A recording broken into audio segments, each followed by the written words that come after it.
রমজান মাসের পরে সবচাইতে রোজা রাখার ফজিলতের মাস হলো মুহররম মাস। জোরে বলেন সুবহানাল্লাহ। আল্লাহ তাআলা পবিত্র কোরআনে ইরশাদ করেন যে আসমান জমিন সৃষ্টি যখন করা হয়নি তখন 12টা মাস সৃষ্টি করা হয়েছে। 12 মাস। জোরে বলেন কয় মাস? আসমান জমিন সৃষ্টি করার আগে আল্লাহ তাআলা মাস সৃষ্টি করলেন। তার মধ্যে 4টা মাস হলো শাহরুল হুরুম, পবিত্র মাস। কয়টা মাস? এই 4টা মাসের মধ্যে কিন্তু রমজান মাস নাই। জোরে বলেন কি মাস নাই? আপনারা বলেন তো আরবি 12 মাসের মধ্যে সবচাইতে দামি মাস কোনটা? রমজান মাস। অথচ এই মুহররম 4টা শাহরুল হারাম, আল্লাহর মাস, শাহরুল্লাহ, আল্লাহর মাস, তার মধ্যে রমজান মাস নাই। লাগাতার 3 মাস। লাগাতার কয় মাস? জিলকদ, জিলহজ, মুহররম, আর একটা নাম হলো রজব মাস। জোরে বলেন কি মাস? এই 4টা মাস। তার মধ্যে মুহররম হলো আবার 1 নম্বর। জোরে বলেন কয় নম্বর? আর মুহররম 1 নম্বর হওয়ার পিছনে কারণ হলো এই যে ইয়াউমে আশুরা, 10 তারিখ। জোরে বলেন কয় তারিখ? 10 তারিখ। আমি 10 তারিখের ফজিলত এটা সবাই জানেন। আল্লাহ রাসূল যখন মদিনায় হিজরত করে গেলেন মক্কা থেকে, ওখানে যাওয়ার পরে মুহররমের 10 তারিখে রাসূল দেখলেন একটা ইহুদি, একটাকে রোজাদার, রোজা অবস্থায়। তো বলল তোমরা কেন রোজা আছো? বলে আমরা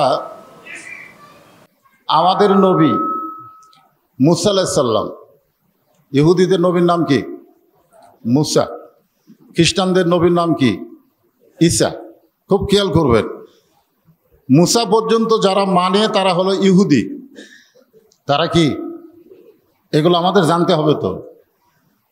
আর ঈসা নবীকে যারা মানে তারা কি? খ্রিস্টান। আর বিশ্ব নবী সহ পৃথিবীর সমস্ত নবীকে যারা মহব্বত করে এবং বিশ্ব নবীকে যারা অনুসরণ করে তারা হলো মুসলমান। জোরে বলেন সুবহানাল্লাহ।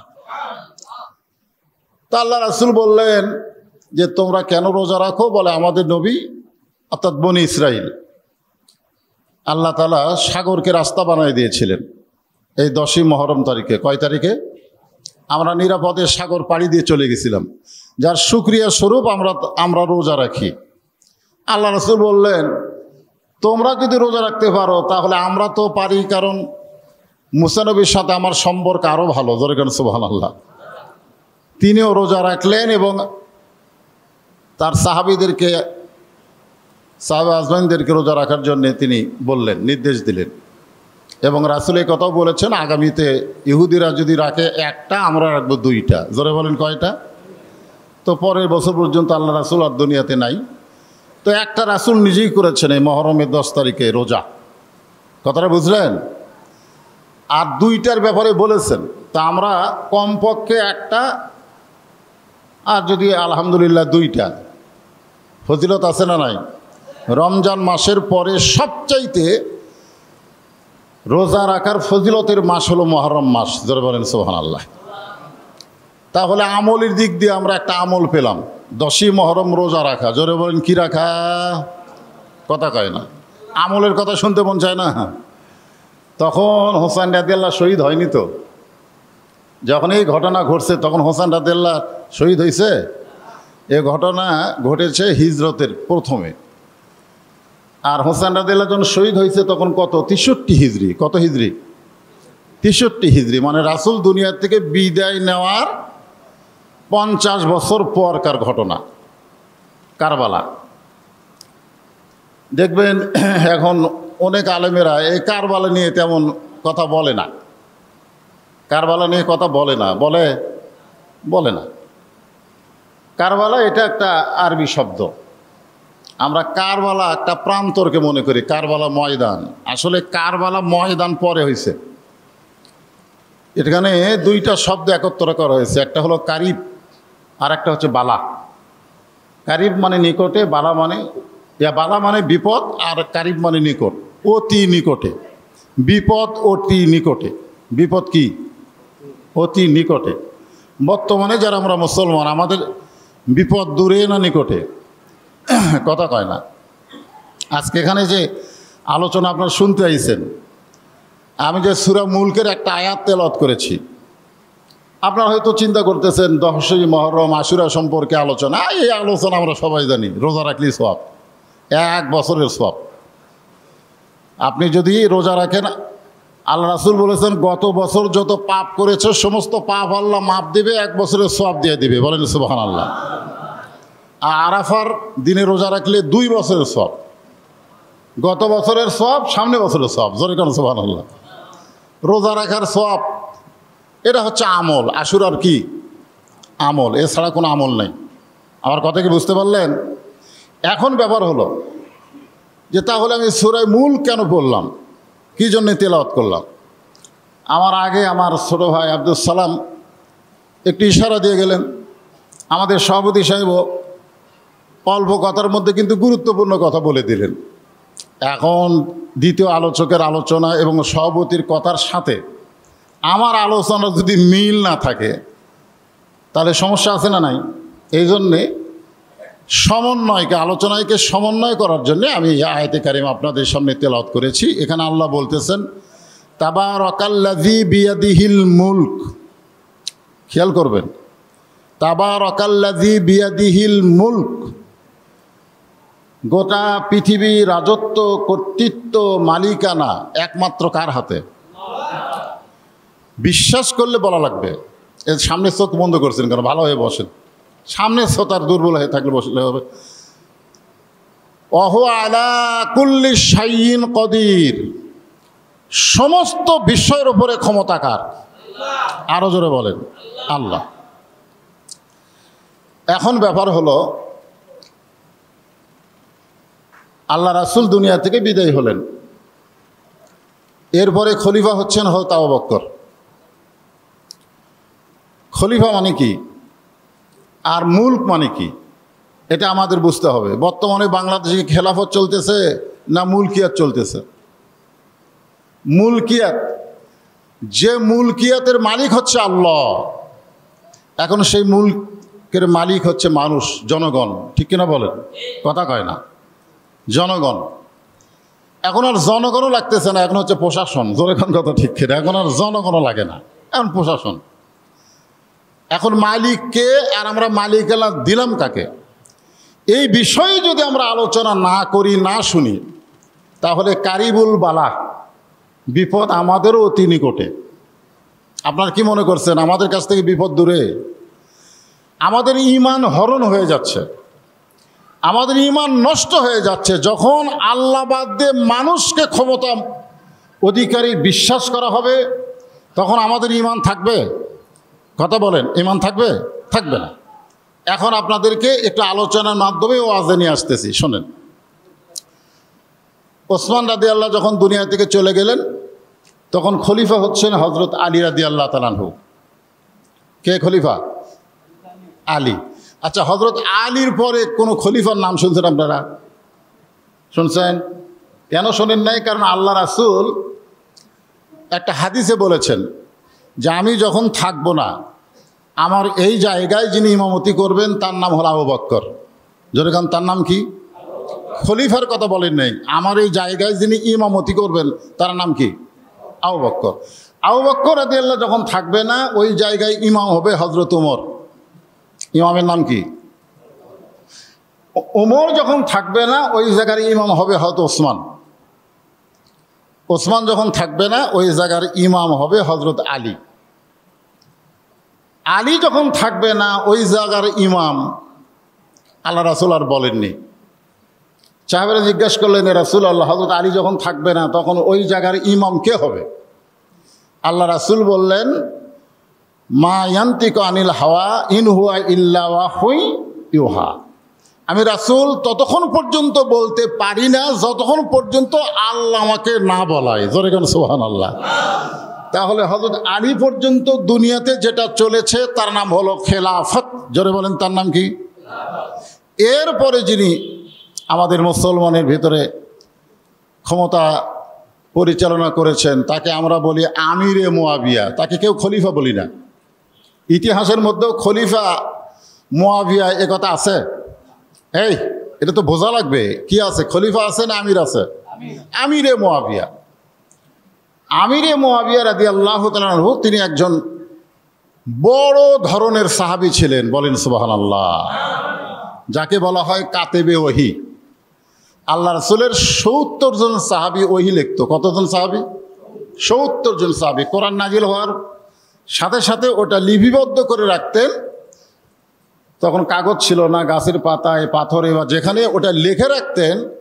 এইরকম সাহাবীর সংখ্যা হলো ৭০ জন। কতজন? তার মধ্যে হযরতে মুআবিয়া রাদিয়াল্লাহু তাআলা আনহু একজন অন্যতম সাহাবী। বলেন সুবহানাল্লাহ। কিন্তু তিনি খলিফা না, তিনি হচ্ছেন আমির। এখন আপনাদের কাছে আমার প্রশ্ন, যে আবু বকর, উমর, ওসমান, আলী খলিফা, কিন্তু মুআবিয়া আমির কেন? খেলাফত কেন নাই? খেলাফত কেন ধ্বংস হয়ে গেল? এইটা না জানলে বর্তমান বাংলাদেশের রাজনীতি আপনারা বুঝতে পারবেন না। এখন হয়তো বলবেন, হুজুর রাজনীতি করার জন্য আপনাকে দাওয়াত দিছি, আপনি মহরমের উপরে, আশুরার উপরে কান্নাকাটির ওয়াজ করবেন, ফজিলতের ওয়াজ করবেন। হ্যাঁ, সবই হবে, কারণ আমার তার সময় বান্ধা আছে নাকি যে আপনি 10 মিনিট, যেরকম আব্দুল সালাম, সে জানে যে আমার পরে আর একজন আছে, কিন্তু আমার পরে আর কেউ আছে? আমার পরে কি আছে? তবারক আছে। আপনার জন্য তবারক পাক করছে, এই তবারক আছে, আর কেউ নাই। তাহলে মোটামুটি একটু খোলাসা মন নিয়ে কথাগুলো শুনবেন, পরে বিবেচনা করে যদি আমলযোগ্য হয় তাহলে আমল করবেন। ঠিক আছে? আল্লাহ রাসূল বলেছেন, আল্লাহ তাআলা পবিত্র কোরআনে বলেছেন, মা আতাকুমুর রাসূলু ফাখুযুহু ওয়া মা নাহাকুম আনহু ফান্তাহু। তাহলে হযরত আলী পর্যন্ত যে খেলাফত চালু ছিল, এটা কি আল্লাহর পক্ষ থেকে রাসূল করে যায়নি? কথা বলেন, ইমাম নির্ধারণ করে গেছে কি যায়নি? কিন্তু আমিরে মুআবিয়া পর্যন্ত কিন্তু রাসূল যায়নি। এটা ইসলাম ইতিহাস বলেছে 30 বছর। কয় বছর? কথা বলেন, কয় বছর? এরপর থেকে আর খেলাফত আছে? খেলাফত নেই। মুলকিয়াত শুরু হয়ে গেছে। মুলকিয়াত কি? মুলকিয়াত মানে এখানে ইমামতি করবে, ইমামতি করবে, ইচ্ছা করলে এশার নামাজ 4 রাকাত পড়াবে, ইচ্ছা করলে এশার নামাজ 3 রাকাত পড়াবে, কিন্তু লোকমা দেওয়া যাবে না। যেরকম কি দেওয়া যাবে না? আর ইমামত মানে কি? নিজের ইচ্ছা মতো নামাজ হবে না, আল্লাহর হুকুম অনুযায়ী নামাজ হবে। যেরকম ঠিক কিনা? তুমি ইচ্ছা মতো আজকে 3 রাকাত পড়ালা, আর আমরা তোমার ইচ্ছা মতো বসে থাকবো না। তোমাকে আমরা ততক্ষণ পর্যন্ত ইমাম মানব তুমি যতক্ষণ রাসূলকে অনুসরণ করবে, আল্লাহর হুকুম অনুযায়ী নামাজ পড়াবে। যেরকম কথা ঠিক কিনা? আপনারা বলেন তো, ইমামতির মধ্যে লোকমা আছে না নাই? কিন্তু সমাজের যারা নেতা তাদের মধ্যে কি নাই? লোকমা নাই। এই জন্য সূরা মুলকের এই আয়াতটার তাফসীর আপনাদের ভালো মতো শুনলেই এই আশুরা সম্পর্কে, মোটামুটি কারবালার ঘটনা সম্পর্কে আমাদের একটা আলোচনা শোনা হবে। একটা সমস্যা হলো, আবু বকর রাদিয়াল্লাহু কিন্তু উপযুক্ত সন্তান ছিল, কিন্তু তিনি খলিফা নির্বাচন করেননি। করছে? তার কিন্তু উপযুক্ত সন্তান ছিল আব্দুর রহমান ইবনে আবু বকর। যে আমি মরে যাচ্ছি, আব্দুর রহমান তুমি আমার চেয়ারে বসো। উনি কিন্তু চেয়ারের একজনক বসে দেয়নি, উনি দুনিয়া থেকে চলে গেছেন। তারপরে হযরত উমর জি ইমাম হলেন, খলিফা হলেন। উনি দুনিয়া থেকে বিদায় নেওয়ার পরে ওনার কিন্তু উপযুক্ত সন্তান ছিল আব্দুল্লাহ ইবনে উমর, হাদিসের হাফেজ। বলেন সুবহানাল্লাহ। হয়তো উমর ইচ্ছা করলে কিন্তু আব্দুল্লাহ ইবনে উমরকে ওই চেয়ারে বসায় দিয়ে যেতে পারতেন। ঠিক কিনা বলেন? কথা কন। আচ্ছা, আব্দুল্লাহ ইবনে হযরত উমর দুনিয়া থেকে বিদায় নেওয়ার পরে যিনি খলিফা, তার নাম কি? ওসমান গনি। তিনিও কিন্তু কাউকে দুনিয়া থেকে যাওয়ার সময় চেয়ারে বসায়নি। হয়তো আলী রাদিয়াল্লাহু দুনিয়া থেকে বিদায় নেওয়ার সময় বা বিদায় নেওয়ার আগে যে আমি চলে যাওয়ার পরে আমার দায়িত্ব আমার সন্তান হাসান হোসেন পালন করবে, এটা কিন্তু করেনি। কিন্তু হযরতে মুআবিয়া রাদিয়াল্লাহু তাআলা আনহু তিনি ক্ষমতায় থাকতেই তার সন্তান ইয়াজিদকে ক্ষমতায় বসানোর একটা ব্যবস্থা করলেন। একটা কি করলেন? কিছু কিছু সাহাবী, অবশ্য কিছু কিছু মুসলমানও অবশ্য মুআবিয়াকে বলেছিল আপনি নিজেই একজনকে বসে থেকে যান, তাহলে আর কোনো জ্ঞানজাম হবে না। বাংলাদেশের ভোট একটা জ্ঞানজাম, জোরে কোনো কথা ঠিক কিনা? বাংলাদেশের ভোট একটা কি জ্ঞানজাম। হিরো আলমের কাছে যান, জ্ঞানজাম কাক কয়, আপনার বুঝবার পারবেন। এখন আর ভোটই হচ্ছে না, এখন আর ভোট হচ্ছে, নির্বাচন হচ্ছে কিন্তু ভোট হচ্ছে না। কাক নির্বাচন করবে আগে থেকেই হয়ে যাচ্ছে, জোরে কোনো কথা ঠিক কিনা? এখন নির্বাচন হচ্ছে কিন্তু ভোট হচ্ছে না। তার মানে কি, চেয়ারে কে বসবে এর আগে থেকেই সিদ্ধান্ত হয়ে গেছে। এই কামটা সর্বপ্রথম করেছে হযরতে মুআবিয়া রাদিয়াল্লাহু তাআলা আনহু। তিনি তার সন্তান ইয়াজিদকে চেয়ারে দিয়ে দিলেন যে আমি মরে যাওয়ার পরে, আমি দুনিয়া থেকে বিদায় যাওয়ার পরে আর কোনো এই ভোটাভুটির দরকার নেই, তুমি চেয়ারে বসো। তুমি কি করো? চেয়ারে বসো। মানে খেলাফত শেষ, খেলাফত শেষ, মুলকিয়াত শুরু হয়ে গেল। আসলে মুলকিয়াতের মালিক কে? এই জিনিসটা বুঝতে হবে। বাংলার মুসলমান এই জিনিস বোঝে না, ইচ্ছা মতো সিল মারে না, ইচ্ছা মতো মারা যাবে না। আল্লাহ কোরআনে বলেছেন, ইন্নাল্লাহ ইয়ামুরুকুম আন তুআদ্দুল আমানাতি ইলা আহলিহা ওয়া ইয হাকামতুম বাইনান নাস আন তাহকুমু বিল আদল। এটা কি আমার কথা না আল্লাহর কথা? আপনি একজনকে সাক্ষী মারলেন, সিল মারলেন, সেই লোকটা ভালো কাজ করলে আপনি সিল মারলে সওয়াব পাবেন না, এ কথা আপনারে কে কইছে?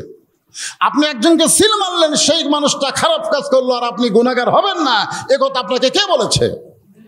বরং যাকে আপনি নির্বাচিত করলেন সে ভালো করলে সওয়াব পাবেন, খারাপ করলে আপনার আমলনামায় পাপ হবে। আপনি হাসরের ময়দানে যায় দেখবেন গম চোর, কি চোর? রড চোর, সিমেন্ট চোর। তো আপনি তো আল্লাহকে বলবেন, আল্লাহ আমি তো জীবনে গম চুরি করিনি, সিমেন্ট চুরি, রড চুরি করিনি। বলে তুমি যে নেতা বানাইছো উনি চুরি করছে। তাই ভোট দেওয়ার কারণে তোমার আমলনামায় চোরের একটা অংশ আমি আল্লাহ ঢুকাই দিছি। তো এটা কোরআনের কথা, আমানত, আমানত, খুব খেয়াল করবেন। তো এখন সেই সময় চলতেছিল হজের মৌসুম। জোরে কারণ কি মৌসুম? হজের মৌসুম। আমিরে মুআবিয়া চিন্তা করলো যে এখন হজের মৌসুম, আমি যাই। তিনি সর্বোত্তম মক্কায় না গিয়ে তিনি মদিনায় আসলেন। এই খুব গুরুত্বপূর্ণ কথা। হযরতে মুআবিয়া রাদিয়াল্লাহু তাআলা আনহু তিনি হজের সময় কোথায় গেলেন? মদিনায়, মক্কায় গেলেন না। তিনি মদিনায় গেলেন উম্মাহাতুল মুমিনিন, আমাদের মা হযরত আয়েশা রাদিয়াল্লাহু তাআলা আনহার কাছে। আল্লাহ রাসূলের বিবি আমাদের কে হয়? আমাদের মা হয়। তো হযরতে মুআবিয়া রাদিয়াল্লাহু তাআলা আনহু যখন মদিনায় গেলেন, ওই সময় মদিনায় হযরত হোসেন রাদিয়াল্লাহু ছিল, আব্দুল্লাহ ইবনে ওমর ছিল, আব্দুল্লাহ ইবনে মাসউদ ছিল, এরকম বড় বড় সাহাবী, আব্দুল্লাহ ইবনে জুবাইর ছিল। তারা চিন্তা করলো মুআবিয়া যখন চলে আইছে মদিনায়, আমরা আর মদিনায় থাকবো না, আমরা চলে যাবো মক্কায়। যখন মুআবিয়া মদিনায়, এই বড় বড় সাহাবীগুলো সব চলে গেলেন কোথায়? মক্কায়। কিন্তু একজন রাসূলের বিবি আমাদের মা, তিনি তখন মদিনায়।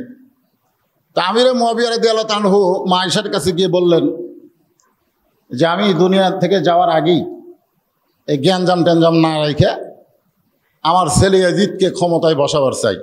এ ব্যাপারে আপনার মত কি? মানে কোনো জ্ঞানজাম নাই, খামাকা ভোট দেওয়ার কি দরকার? দরকার আছে? ভোট দেওয়ার কি দরকার? একজন দিয়ে দিলে হবে আর কি। তখন মা আয়েশা রাদিয়াল্লাহু তাআলা বললেন, না, এ ব্যাপারে এই আমি বলতে পারবো না, বরং এখন যে সমস্ত দামি দামি সাহাবী, বড় বড় সাহাবী যারা দুনিয়াতে আছে, আপনি তাদের সঙ্গে পরামর্শ করেন। তা আমিরে মুআবিয়া বললেন, আমি তো মদিনায় আসার পরে খোঁজ না দেখলাম তারা কেউ মদিনায় নাই, তারা তো সব গেছে মক্কায়। কারণ কি? কারণ হলো ওই সময় হযরত মুআবিয়া যখন ইয়াজিদকে ক্ষমতা দিবেন, দেওয়ার মনস্থ করেছেন যে আমি চলে যাওয়ার পরে আমার চেয়ারে বসবে, ওই জায়গাটার নাম কি? দামেস্ক। জোরে কোন জায়গাটার নাম কি? হ্যাঁ, এগুলো খেয়াল রাখতে হবে। দামেস্ক। তো দামেস্কের লোকেরা মুআবিয়ার কথার সাথে প্রশাসনের ভয়ই হোক আর যেভাবেই হোক তারা রাজি হয়ে গেলেন। রাজি বোঝেন না? রাজি। প্রশাসন কার হাতত? মুআবিয়ার হাতে। প্রশাসন কার হাতে? মুআবিয়ার হাতে। তারা রাজি হয়ে গেলেন। কিন্তু ওই দামেস্কে এবং মদিনা মক্কার মাঝখানে একটা জায়গা আছে, একটা দেশ আছে, তার নাম হলো কুফা। জোরে কান, তার নাম কি? হ্যাঁ, এই বর্তমানে বাংলাদেশের মুসলমান হলো এই কুফার মুসলমানের মতন। কুফার মুসলমান সব খালি চাষটাল গল্প করে যে ভালো মানুষ ছাড়া বাংলাদেশ ভালো হবে না, কিন্তু প্রশাসন দেখলেই যা গল্প করছে ওটা আবার স্বীকার করে না। কেন? না না না, আমি কোনো গল্পই করি।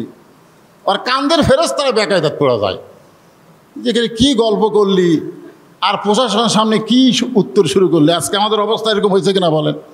হ্যাঁ, এখনই আপনি একেবারে খুব, কিন্তু যখনই দেখবেন পুলিশ, ওরে বাবা। আপনারা বলেন তো, আমরা ছোটবেলায় শুনতাম চোরের মন পুলিশ পুলিশ। যারা চোর তারা পুলিশকে ভয় করতো, যে কারণ পুলিশরা ধরবে চোরকে। আর বর্তমানে বাংলাদেশে চোরের মন পুলিশ পুলিশ না, ভালো মানুষের মনে পুলিশ পুলিশ। জোরে কোন কথা ঠিক কিনা?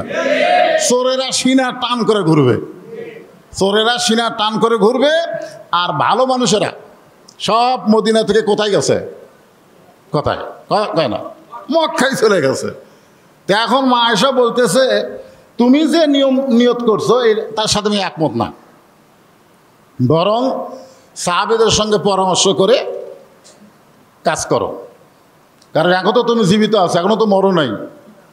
তখন আমিরে মুআবিয়া রাদিয়াল্লাহু তাআলা কাতিবে ওই একজন সাহাবী চলে গেলেন মক্কায়। মক্কায় যাওয়ার পরে ওই সব সাহাবীকে তিনি পেয়ে গেলেন। এখানে আমি তিনটা সাহাবীর নাম বলতেছি, খুব খেয়াল করেন। একটা হলো আব্দুল্লাহ ইবনে ওমর, কার বেটা? ওমরের বেটা। একটা হলো আব্দুল্লাহ ইবনে মাসউদ, বিখ্যাত সাহাবী। আর একটা হলো আব্দুল্লাহ ইবনে আব্বাস, নাম শোনেন নাই? আব্দুল্লাহ ইবনে আব্বাসের নাম শোনেন নাই? আর হোসেন রাদিয়াল্লাহু তাআলা আনহু। তো হোসেন রাদিয়াল্লাহু তাআলা আনহু কথা বলবেন না, কারণ এমন একজন বাপের সন্তান, এমন একটা মায়ের সন্তান, বলেন সুবহানাল্লাহ। আমিরে মুআবিয়ার সামনে কিন্তু তারা সবাই ছিল, কিন্তু হোসেন রাদিয়াল্লাহু কোনো কথা বলেনি। এই কথা না বলার পিছনে কারণ আছে। কারণটা কি? যখন ওই 10 ভাই ইউসুফ আলাইহিস সালামের রক্তমাখা জামা ইয়াকুব আলাইহিস সালামকে দিয়েছিল, আপনার ঘটনা শোনেননি?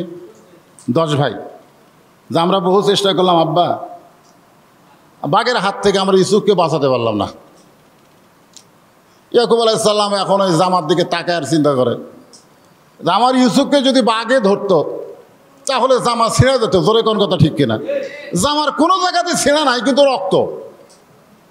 জামাত কি কথা কয় না, কোনো জায়গাতে ছেঁড়া নাই, জামার মধ্যে কি? ইয়াকুব আলাইহিস সালাম বুঝবার পারছে যে আমার ইউসুফকে নিয়ে এই 10 ভাই, এই 10টা সন্তান কি করতেছে? কথা কয় না, ষড়যন্ত্র করতেছে। জোরে কোন কি করতেছে? কিন্তু জবান বন্ধ, এখন বলা যাবে না।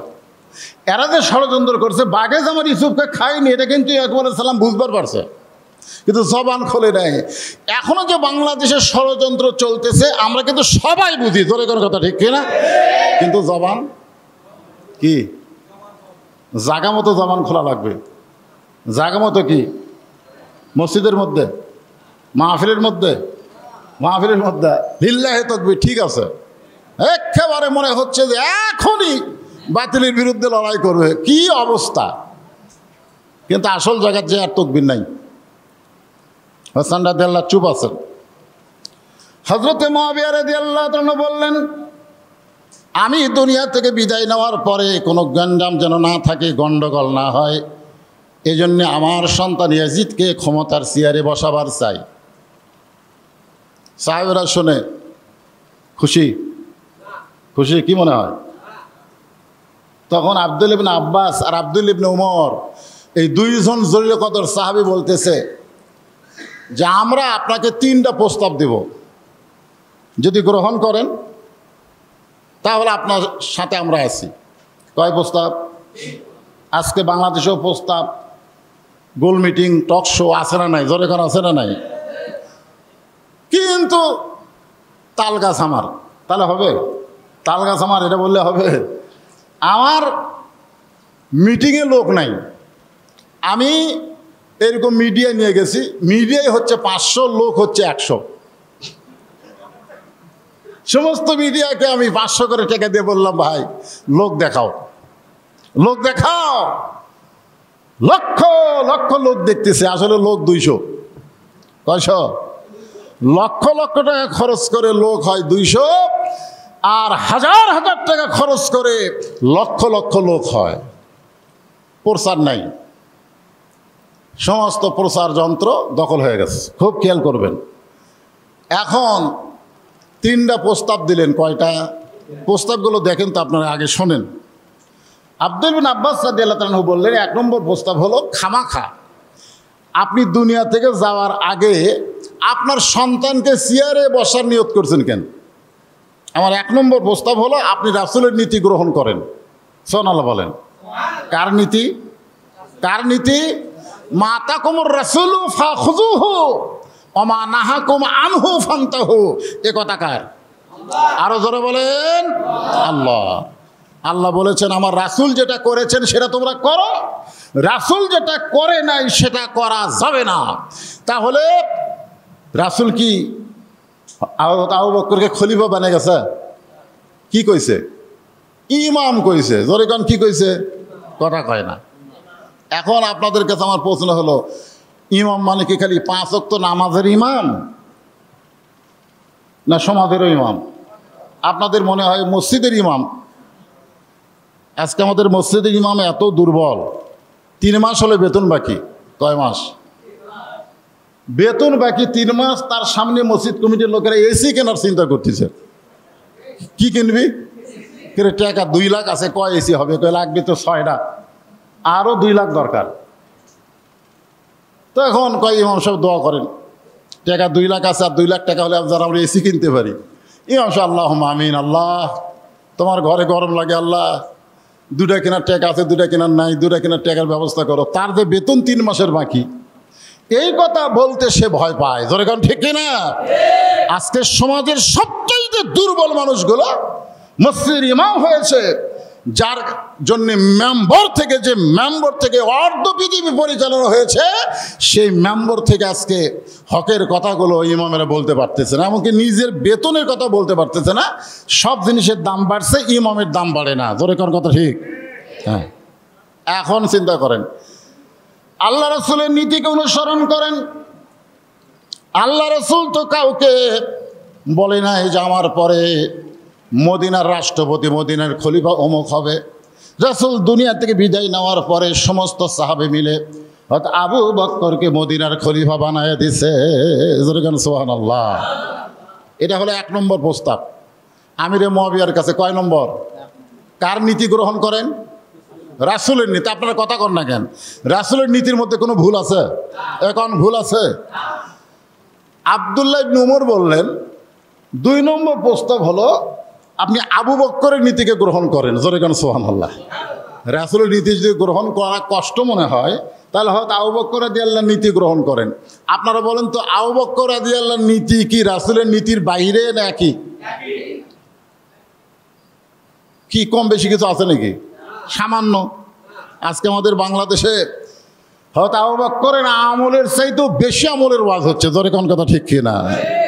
আরে এই বাংলাদেশে হচ্ছে তো, নামাজ বেশি পড়ছে, কোরআন বেশি পড়ছে, হজ বেশি করছে। আবু বকর রাদিয়াল্লাহু তো এত কিছু করেনি, অথচ রাসূল কইছে যে আমার সমস্ত উম্মতের আমল যদি এক পাল্লায় দেওয়া হয়, আমার আবু বকরের 1 রাতের আমলের সমান হবে না। জোরে কোন সুবহানাল্লাহ।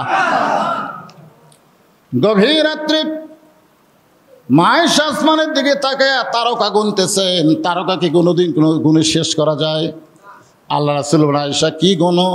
বলে, মিটি মিটি তারকা গুনতেছি। রাসূল বলে, আয়েশা, আল্লাহ যদি তোমাকে কিয়ামত পর্যন্ত হায়াত দেয়, আর কিয়ামত পর্যন্ত যদি গণনা করো, আসমানের তারকা গুনে কোনোদিন শেষ করা যাবে না। আপনার তো সুবহানাল্লাহ আসতে বলেন, আয়েশা মা আয়েশার জোরে সুবহানাল্লাহ কইছে। সুবহানাল্লাহ। আল্লাহ রাসূল, আয়েশা, যে তারকা গুণে শেষ করা যাবে না, সে তারকার চাইতেও আমার একজন সাহাবীর নেকি বেশি। মা আয়েশা বুঝতে পারলেন, সে সাহাবী আর কি হবে?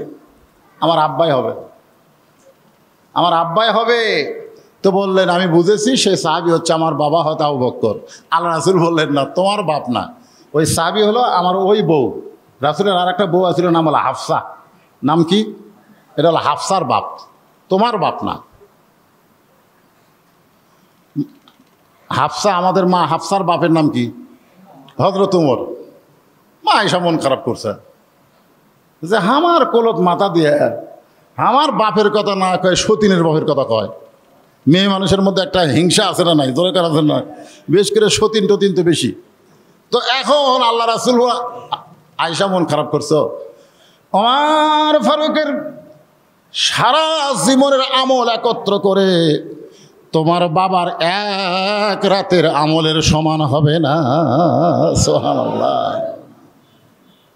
এখন চিন্তা করেন, সেই আবু বকর রাদিয়াল্লাহু নীতি গ্রহণ করেন।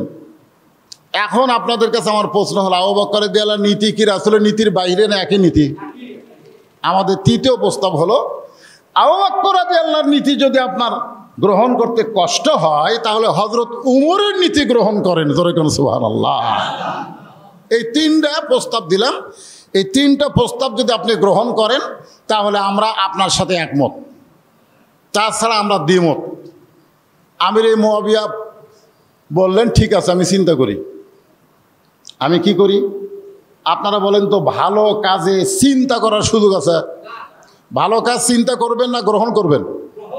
আজকে কিন্তু আমরা চিন্তা করি, আমরা ভোট কাকে দিব, আমরা কার পিছনে থাকব, কোন দল করব, এগুলো নিয়ে আমরা চিন্তা করি। আপনারা বলেন তো, ভালো জিনিস নিয়ে চিন্তা করার সময় আছে? চিন্তা করার সময় হয়তো আপনাকে আল্লাহ নাও দিতে পারে। ভালো পাওয়া মানে গ্রহণ করা। জোরে কোন কথা ঠিক কিনা? এটা হলো কারবালার মহান শিক্ষা।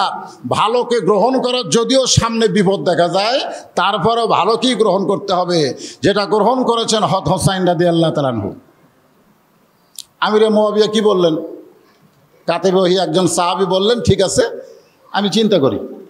তিনি চলে আসলেন, হজ শেষ করে দামেস্কে আসার পরে ওই সাহাবেদের প্রস্তাবকে তিনি গ্রহণ করলেন না। তিনি সামান্য কিছুদিন তারপরে দুনিয়াতে ছিলেন। দুনিয়া থেকে হযরতে মুআবিয়া রাদিয়াল্লাহু বিদায় হওয়ার পরে চেয়ারে বসলেন কে? সবাই আর কয় না ইয়াজিদ। আজকে বাংলাদেশে হযরত ইয়াজিদ তো কয়। কি ইয়াজিদ? হযরত ইয়াজিদ কয়, কেউ রহমতুল্লাহ আলাইহি কয়। এই শালা আহলে হাদিসের একটা দাবিদার আছে না নাই? ধরে কোন আছে না নাই? এরা দেখবেন এই মুহররমের আশুরা লিয়া খালি ইয়াজিদ ইয়াজিদ। আজকে এখানে শোনেন, খুব খেয়াল করবেন, যে মুআবিয়া রাদিয়াল্লাহু তাআলা আনহুর কথা বললাম এতক্ষণ, আপনার বলেন তো তার বাপের নাম কি? এই যে মুআবিয়া রাদিয়াল্লাহু তাআলা আনহু যে ওয়াজ করলাম, তার বাপের নাম কি? একজন কয় আবু সুফিয়ান। আপনার কর পারেন না? আবু সুফিয়ান। জোরের নাম কি? আল্লাহ রাসূলের যে কয়টা বড় শত্রু ছিল তার মধ্যে আবু সুফিয়ানের নাম আছে না নাই? জোরের আছে না নাই?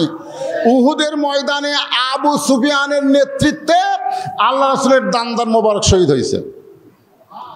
সুবহানাল্লাহ। এটা সুবহানাল্লাহ। দান মোবারক শহীদ হওয়া সুবহানাল্লাহ না ইন্না লিল্লাহ? হ্যাঁ। তার মানে গরম বেশি লাগছে। আমার কথা কি আপনার বুঝতে পারতেছেন না? মাইকের সাউন্ড কি বোঝা যাচ্ছে? জোরে কোন? বোঝা যাচ্ছে না। তাছাড়া এত দামি কথা বলতেছি, আপনারা হুঁকারি দিচ্ছেন না, তার মানে যে বাড়ি খাচ্ছে বোঝাচ্ছে। মাইক হলা ভাই, আপনাকে কি বললাম, সাউন্ড ক্লিয়ার করেন। অত্যন্ত গুরুত্বপূর্ণ। কারিবুল বালা, কার বালা, বিপদ অতি নিকটে, আমাদেরও বিপদ নিকটে। আজকে ফজরের আজান শুনে মসজিদে মুসল্লি না আসুক, তারপরে মুয়াজ্জিন আজান দিচ্ছে, ঠিক কিনা বলেন? মুয়াজ্জিন তো আজান দিবার পারতেছে। এইভাবে যদি সমাজ চলে, কিছুদিন পরে দেখবেন যারা নামাজ পড়ে না তারা আজান বন্ধ করে দিবে, যে তোর আজানে আমাদের ঘুমের ক্ষতি হয়, তুই আজান দিবি। আর বর্তমানে ইন্টারনেটের যুগ, ডিজিটাল কায়দায় বাংলাদেশ চলে। এই সময় আজান লাগবে কে রে? প্রত্যেকের ঘরে ঘরে ঘড়ি, মোবাইল আছে। জোরে কোন ঠিক কিনা? নামাজ পড়ার মন চাই, ঘড়ি থেকে মসজিদে আসবে, তোর আজান শুনে আমাদের ঘুমের ক্ষতি হয়। কারিবুল বালা, বিপদ অতি নিকটে। মসজিদে জামাতবদ্ধভাবে নামাজ পড়তেছেন, একদিন দেখবেন এটাও সম্ভব না যদি আমরা কারবালাকে গ্রহণ না করি। কারবালা মানে বিপদ অতি নিকটে। কথাটা একটু মনোযোগ দিয়ে শুনবেন, একটু কষ্ট হলেও শুনবেন। তো এখন ইয়াজিদ যখন ক্ষমতার চেয়ার পাওয়া গেল, নাম কি? ইয়াজিদ। বাপের নাম কি? হযরতে মুআবিয়া রাদিয়াল্লাহু তাআলা আনহু। দাদার নাম কি? আবু সুফিয়ান। দরকান দাদার নাম কি? আচ্ছা, আল্লাহ রাসূলের একটা চাচা ছিল, না না না, আবু জেহেল না, উহুদের যুদ্ধে যিনি শহীদ হয়েছেন, যাকে বলা হয় সাইদুস সোহাদা।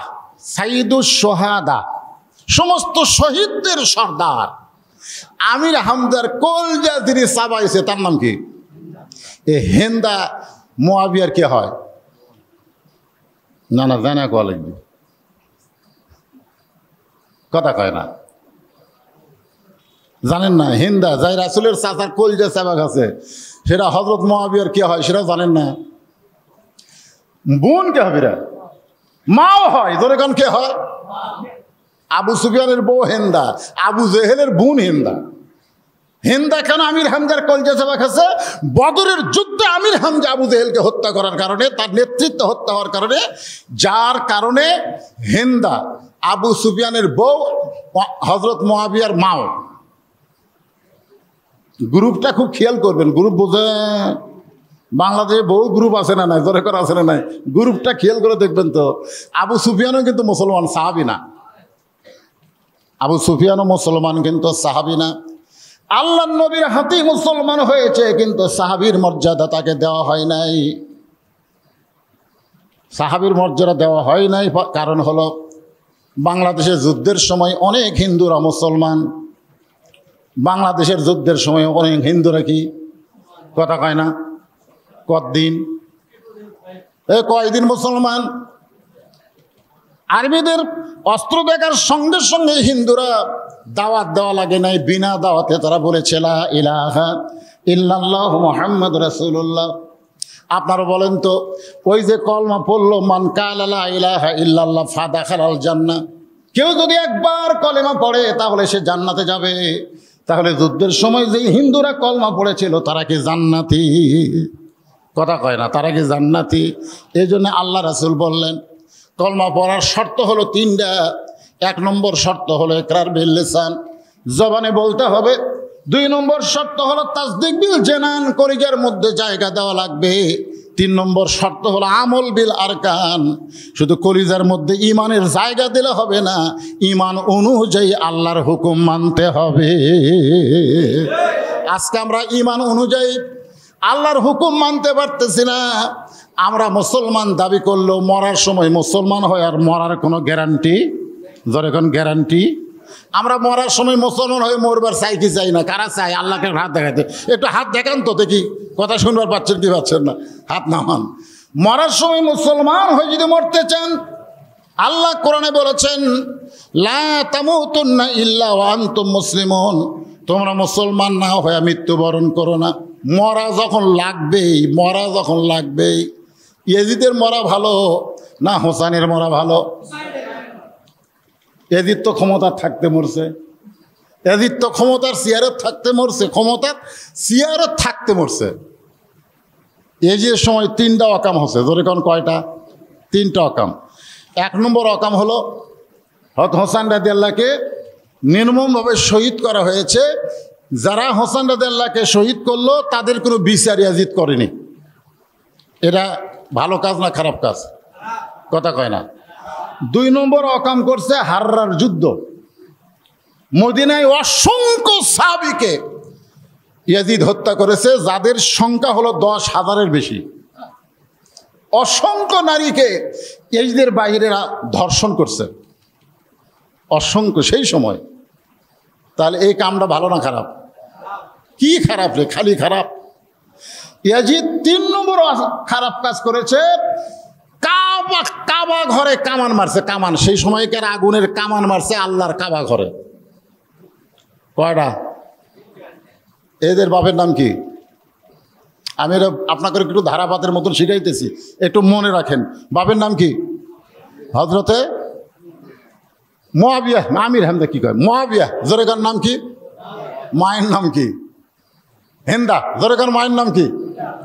আচ্ছা, হিন্দা কার করিতে যাবে কাছে? আমির হামজার করিতে সবাইছে। এখন এরা হলো মুয়াবিয়ার মায়ের নাম হিন্দা। এখন আপনাদের কাছে ওর প্রশ্ন হলো ইয়াজিদের মায়ের নাম কি? মুয়াবিয়ার মায়ের নাম তো শুনলেন কি? হিন্দা। জোরেকার নাম কি? কার কলিজা সবার কাছে? নবীর চাচা আমির হামজার। এখন হচ্ছে মুআবিয়া রাদিয়াল্লাহু যে মেয়েটাকে বিয়ে করলো সেই মেয়েটার নাম কি, যার পেট থেকে এজিদ হলো।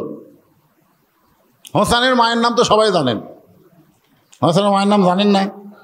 আর মায়েরা যারা বসে আছে তারা তো খালি চিন্তা করতেছে যে হুজুর কখন হোসেনের মায়ের নামে একটা টান দেয়। হ্যাঁ, মা ফাতেমারও আর শুনতে চাই না। এইরকম একটা মুসলমান নারীও বাংলার জমিনে নাই, জোরে কোন কথা ঠিক কিনা? কিন্তু মা ফাতেমার আদর্শ অনুযায়ী চলবে এইরকম নারী নাই। ফাতেমারও আর শুনবে কিন্তু ফাতেমার আদর্শ গ্রহণ করবে না। আমার মায়েরা যারা পর্দার অন্তরে আছেন শোনেন, 17 মায়ের পেট থেকে ভালো সন্তান বের হয় না। এমন সন্তান বের হয়েছে দুনিয়া থেকে বিদায় নিছে। আজকে পর্যন্ত সেই হোসাইনের আলোচনা প্রত্যেকটা আলোচনার ভিতরে মহরম মাসে আছে না নাই? জোরে কোন আছে? কথা কন না কেন? যতই তোমরা কারবালার আশুরা 10 তারিখ, মহরমের 10 তারিখে হোসাইনকে বাদ দিয়ে আলোচনা করতে চাও, যেটা তো রাসূলের সময়ের ঘটনা না, যতই করো কিন্তু 10 মহরমের 10 তারিখের আলোচনা পরিপূর্ণ হবে না। খুব খেয়াল করবেন। এখন ইয়াজিদ দুনিয়ার থেকে বিদায় নিয়েছে ক্ষমতার থাকতে, আর হোসেন রাদিয়াল্লাহু দুনিয়া থেকে বিদায় নিয়েছে কি ক্ষমতায়। জোরে কোন ক্ষমতায়? তিনি যাচ্ছিলেন এক জায়গায়, জায়গার নাম হলো কুফা। আমরা মাঝে মধ্যে ভোটে দাঁড়াই না, যার কাজ জনগণ না হুজুর আপনি ভালো মানুষ, আপনি ছাড়া ভোট কাক দেবো। আমরা কিন্তু আশা নিয়ে মাঝে মধ্যে দাঁড়াই না, যেখানে যাই রে বা দিবার যখন চাই। তো কুফার জনগণ মুসলিম ইবনে আকিল নামে একজন সাহাবী ছিলেন রাদিয়াল্লাহু তাআলা আনহু, তার হাতে হোসেনের নামে 18,000 মুসলমান বায়াত গ্রহণ করেছে। ধরে করেন সুবহানাল্লাহ। হোসেন রাদিয়াল্লাহু যায়নি, একজন লোক পাঠাইছে যে কুফার লোকেরা আমাকে বারবার চিঠি লিখতেছে, প্রায় এ পর্যন্ত 200 চিঠি লিখছে, খালি বলে যে ইয়াজিদকে আমরা মানি না, আপনাকে আমরা খলিফা হিসেবে গ্রহণ করতে চাই। তো এত চিঠি লিখলো, তুমি একটু গোপনে যায় দেখো তো আসলে কুফার ঘটনা কি।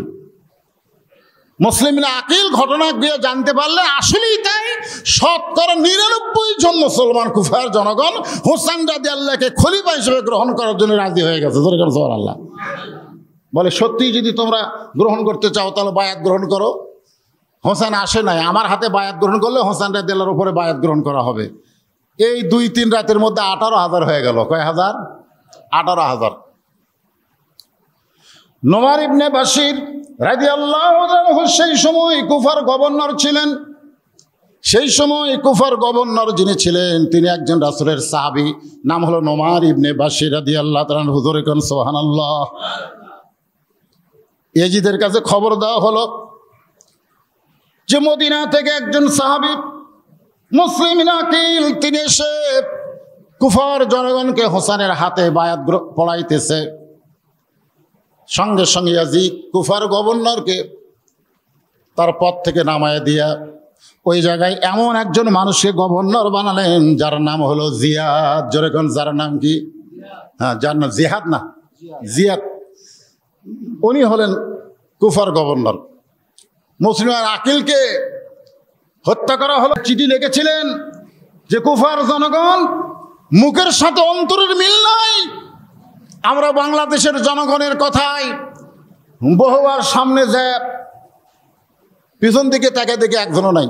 যেরকম কথা ঠিক কিনা? কথা কর। তা কুফার মুসলমান ঠিক ওই রকম, আপনি আসেন না। তখনকার দিন তো আর এইরকম মোবাইল ছিল না ভাই। চিঠি হোসেন রাদিয়াল্লাহুর কাছে আসার আগে তিনি 72 জন, জনগণ কয়জন? 72 জন সদস্য নিয়ে, তার মধ্যে 40 জন হলো পুরুষ মানুষ, 40 জন পুরুষ মানুষ, আর বাকি 32 জন হলো নারী এবং শিশু। এই সর্বমোট কয়জন আপনারা বলেন তো? যুদ্ধ করার জন্য কি 72 জন মানুষ যায় না হাজার হাজার যায়? এখানে আমাদের খেয়াল করা লাগবে। মাত্র 72 জন মানুষকে নিয়ে হোসেন রাদিয়াল্লাহু কুফার দিকে রওনা দিলেন। এদিকে মুসলিম আকিলকে হত্যা করা হলো। তার লেখা চিঠি হোসেন রাদিয়াল্লাহুর কাছে পৌঁছার আগেই তিনি কারবালা প্রান্তরে পৌঁছে গেলেন। এমন সময় জিয়াদের নেতৃত্বে হোসেন রাদিয়াল্লাহুকে আটকানো হলো। ইয়াজিদের কাছে প্রস্তাব পাঠানো হলো, হোসাইন যদি কুফায় যায়, কুফায় এখনো কতকগুলা সাহাবী আছে যারা আল্লাহর নবীকে অত্যন্ত ভালোবাসে, আর তারা জানে আল্লাহর নবী তার জীবনের চাইতো হোসাইন এবং হাসানকে বেশি ভালোবাসে। ধরে কোন সুবহানাল্লাহ।